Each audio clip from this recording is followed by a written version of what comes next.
Why hello there everyone. We're currently living in a turbulent time in Guild Wars 2. We have balance patches every few months, we have a new expansion launching next month, elite specialization weapons are being made available wholesale, runes are getting turned into relics, things are changing. But amongst the chaos, something has risen.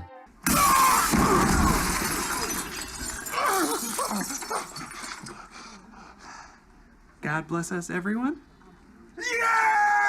Today, we're covering the wonder that is Condition Harbinger. Welcome back everyone. With the release of End of Dragons came the new Necromancer elite spec Harbinger. And now, with a few balance patches under its belt, it's become one of the premier condition damage builds in the game. Not only that, with the exact same gear, you can run one of the highest damaging quickness builds in the game. Being able to efficiently cover off on 2 endgame rolls with effectively the same build is completely busted. You pick this up and your endgame PVE life is going to get a whole lot easier. It's time, my friends, for Condition Damage and Quickness Harbinger. Once you equip the Harbinger specialization, you'll get access to Pistol as a new main hand weapon, new Elixir utility skills, as well as having your Death Shroud replaced by Harbinger Shroud. Unlike core Necromancer and Reaper, Harbinger Shroud doesn't act like a second health bar. Here, it doesn't protect you from incoming attacks, and instead gives you access to powerful ranged attacks and mobility skills. With your Grandmaster trait choices, you'll either pulse strike damage, conditions, or quickness to allies while you're in Harbinger Shroud. You'll also inflict yourself with Blight by staying in Shroud or using your new Elixir skills. Blight is a bit of a double-edged sword in that it reduces your overall HP the more of it you have. In exchange, several of your skills get more powerful the more stacks of Blight you have. You'll regenerate health based on your total Blight, and various traits will increase your overall damage. So, one focus of your rotation is going to be building up Blight, consuming it to juice up your skills, and then building up your stacks again. In terms of your Harbinger Shroud skills, you have access to Tainted Bolts, which will simply fire bolts of energy that explode on impact and will inflict torment on enemies near your target. Dark Barrage will fire 6 bolts that fan out in front of you, which pierce enemies and inflict torment. Devouring Cut will launch you at your target and damage nearby enemies when you connect. If you use this when you're at or above 5 stacks of Blight, you'll double the damage and inflict torment. Always make sure you use the skill when you're above 5 stacks of Blight. Voracious Arc will cause you to leap to your target and daze enemies near your landing point. Again, when you use this above 5 Blight, you'll double the damage and torment your enemies. Again, always use this above 5 Blight. Vital Jaw will deal some damage, grant you life force for each target struck, and float enemies, which gives a great amount of breakbar damage. All in all, you can think of Harbinger as the glass cannon of the Necromancer elite specs. You lose the safety of a second health bar in exchange for a ton of extra damage and boon access. Now, for our weapons. For our weapons, we'll be using Pistol and Dagger on one set, with Scepter and Warhorn on our other set. You can think of Pistol Dagger as your more damage focused set, and Scepter Warhorn as more of a utility focused set. A key purpose for Scepter and Warhorn is to help you generate life force, which means you can go into Shroud more often, which will then lead to higher damage overall. If you remove Scepter and Warhorn from this build without some extra way to generate life force, on quite a few encounters you're going to find yourself starved of life force, which is not a good time at all. For Pistol, your Pistol auto attack will simply fire a shot that deals damage, applies torment, and bounces between enemies. Weeping Shots will fire 6 shots and apply both torment and vulnerability. It will also generate life force and pierce through enemies. It's very important not to interrupt this skill so that all 6 shots can be fired off. Vile Blast will fire a dart that inflicts poison, weakness, and stuns foes around your target. You'll also gain life force for each enemy you hit. On Dagger, Deathly Swarm will blind and transfer 2 of your conditions to your target. This is one of your most important skills because it lets you transfer the conditions you inflict on yourself when you use Blood as power, a huge portion of your damage. Enfeebling Blood simply inflicts some bleeding and weakness on enemies in your targeted area. On Scepter, your auto attack will inflict bleeding on each strike, with the third attack in the chain also inflicting poison. Unlike Conti Scourge, you won't really be using the auto attack on Scepter in your main rotation. Grasping Dead will deal some damage, bleed and cripple foes in your targeted area.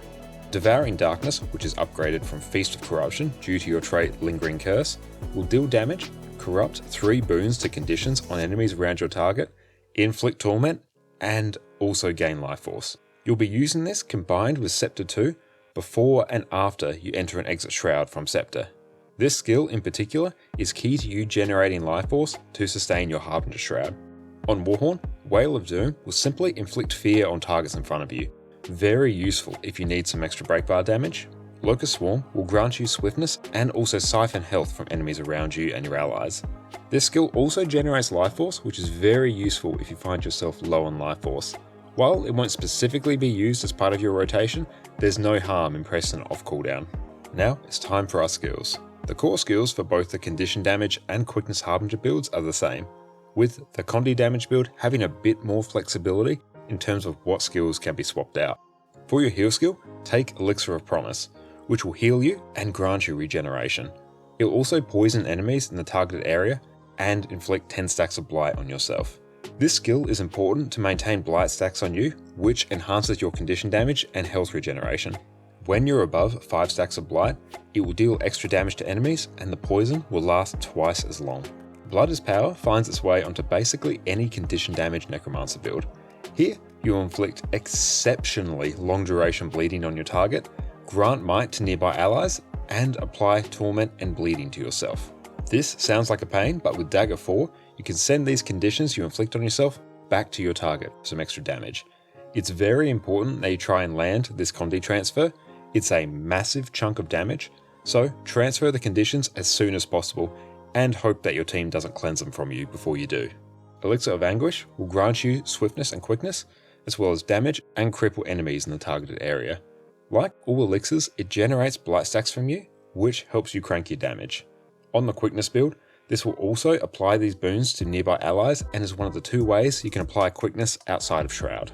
Signet of Spite might seem odd at first glance on a condition damage build, but when you activate it, you inflict a ton of conditions to your target. Bleeding, blindness, cripple, poison, torment, vulnerability, and weakness. This is a huge spike of conditions and causes your damage to ramp up really quickly. For your elite skill, take Elixir of Ambition. This is an absolutely crazy skill that will apply 5 seconds of every boon in the game to you. On the quickness build, it will also apply them to allies as well. This is an insane level of utility and really helps patch up any missing boons.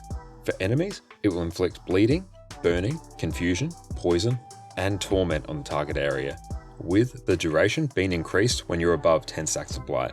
It will also generate 15 blight stacks on you for good measure.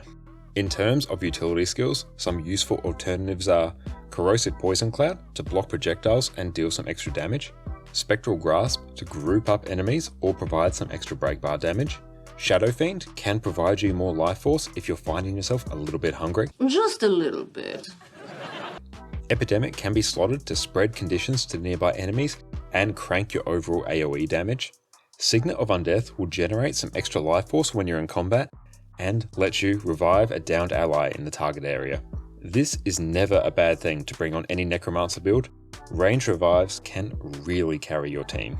Elixir of Bliss is great for converting conditions on you into life force. It also pairs really well with Corrosive Poison Cloud to remove the cripple and weakness you'll inflict on yourself. Summon Fleshworm is very handy if you need to block some projectiles on Whisper of Jormag, or want a cheeky teleport for some hard to reach areas. On the condition damage build, you'll want to keep at least 3 elixirs to help you generate blight, but you can swap out Elixir of Anguish to a different elixir depending on what you need. Signet of Spite is the easiest skill to swap out. Replace that with whatever you need for a fight. Never replace Blood is Power. This skill is too good, especially when you can transfer your conditions back to your target. With that, onto our traits. Our trait choices for Harbinger are all focused around cranking our damage as much as possible.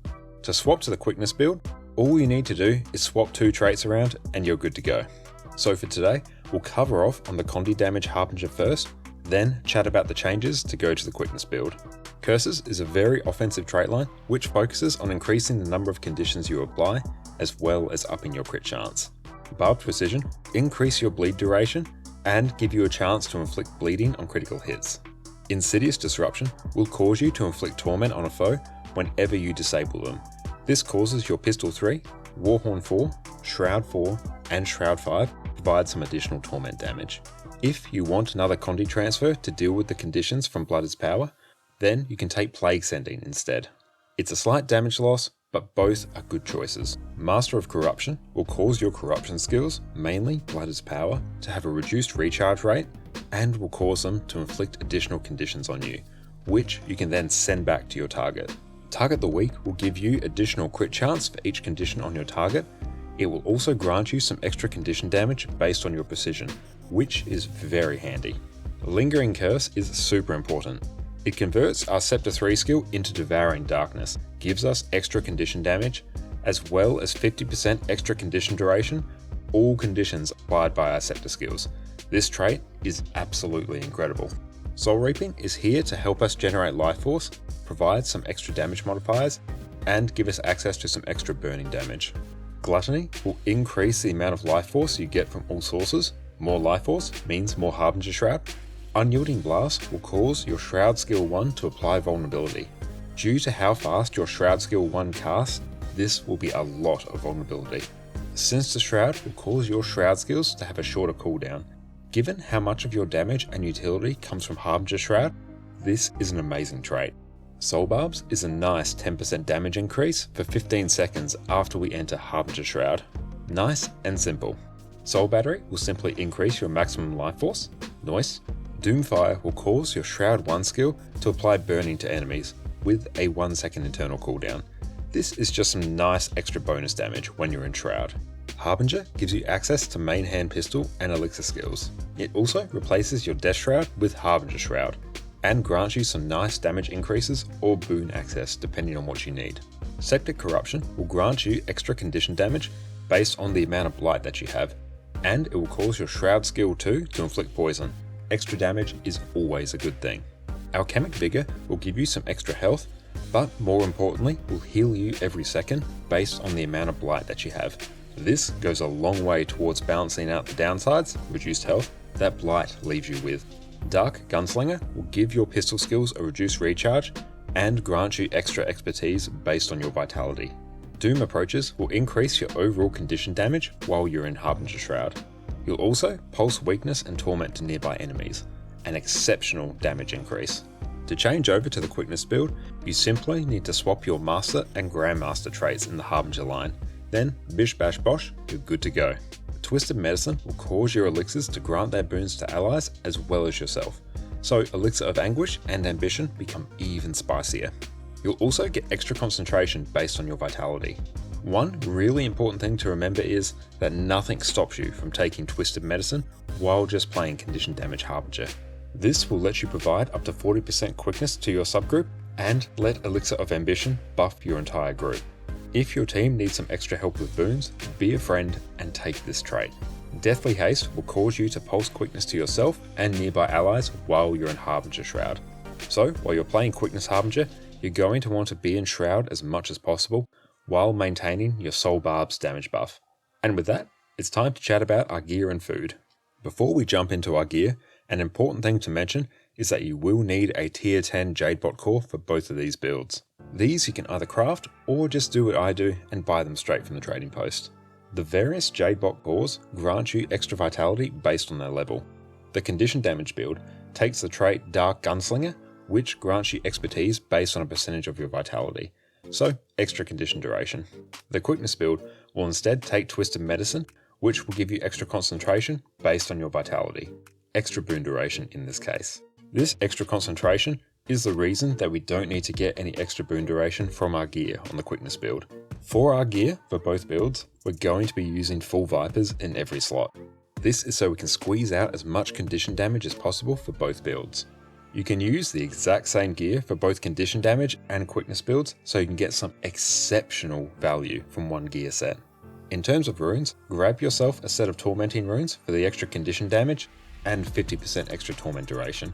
The regeneration you grant yourself is nice for a little extra sustain as well. For our sigils, we'll be running Sigil of Torment and Bursting on each weapon set. This will let us apply extra stacks of torment to our enemies, our highest damaging condition, and grant us 5% extra condition damage. Our choice of food will be slightly different for each build. The condition damage build gets some of its vitality converted to condition duration, so can just run food with condition damage as the main stat and expertise as the minor stat, whichever type of cured meat flatbread you prefer in this case. The quickness build doesn't get this extra condition duration though, so needs to get it from food. So here we want expertise to be the main stat with condition damage as the minor stat. Salsa topped veggie flatbread is your best shout here. You can also run the non-ascended version of either food if you prefer. For your utility, run toxic focusing crystals for both builds to maximize your overall condition damage. Now it's time for the rotation. The rotations for both the condition damage and quickness Harbinger builds are basically the same. So for now, we'll focus on the quickness rotation, which is only slightly more complicated. There are 3 things that you need to know in order to master the Harbinger rotation: the opener, what to do in Shroud, and your priority list on pistol. Simply learn these things, slap them together, and profit. For our opener, we're going to start on Scepter Warhorn. We'll start off by entering Shroud first up so we can start applying quickness. Before you do though, use Elixir of Promise to build up some blight. Enter Harbinger Shroud, use Shroud 4, Shroud 3, Shroud 2, exit Harbinger Shroud, use Elixir of Ambition and Anguish to stockpile boons, quickly use Scepter 3 and Scepter 2, weapon swap, cast Blood as Power, Pistol 3, Blood as Power again, use Dagger 4 to transfer your self-inflicted conditions, then you'll fill the time until you can enter Shroud by using Pistol 2, Signet of Spite and Dagger 5. You'll then enter Shroud as soon as possible to keep generating quickness. For our Shroud loop, start by using Shroud 3, Shroud 2, Shroud 4 and Shroud 5. While in Shroud you can be flexible, just follow these rules. Use Shroud 2 3 times, cast Shroud 3 either 2 or 3 times depending on how long you're in Shroud, and use Shroud 4 twice. After this, exit Shroud. For your pistol priority list, back on pistol, first use Pistol 2. From here we'll fall into a priority list of skills on pistol, which goes Elixir of Anguish and Promise to generate Blight, a combination of Blood as Power and Dagger 4, Signet of Spite, Pistol 3, Dagger 5. You'll then use Pistol 2 again and swap to Scepter. On Scepter, simply use Scepter 3 and 2. Enter Harbinger Shroud and perform your Shroud loop. Once you exit Harbinger Shroud, use Scepter 3 and 2 again. You'll then swap back to Pistol, repeat your pistol priority list, enter Shroud, and repeat until the boss is dead. The only difference between the condition damage and condition quickness build is that you don't need to spend time in Harbinger Shroud to apply quickness at the start of the fight. You can just pop in and out of Shroud to trigger the Soul Barbs trait and move on with your rotation just like the quickness version. And that, my friends, is 2 of the best builds in the game, all for the price of 1. With Harbinger, you have an outstanding condition DPS build, and with 2 simple trait changes, you have a quickness build that will make the DPS players in your team very sweaty.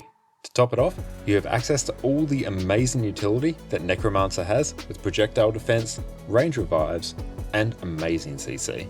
The sheer value that you get from this build is impossible to beat. You are all welcome. Thank you all so much for watching. Let me know what other builds you'd like me to cover down in the comments below. But in the meantime, we have some Herald changes to cover. So sit tight everyone, and I'll catch you all next time. Cheers.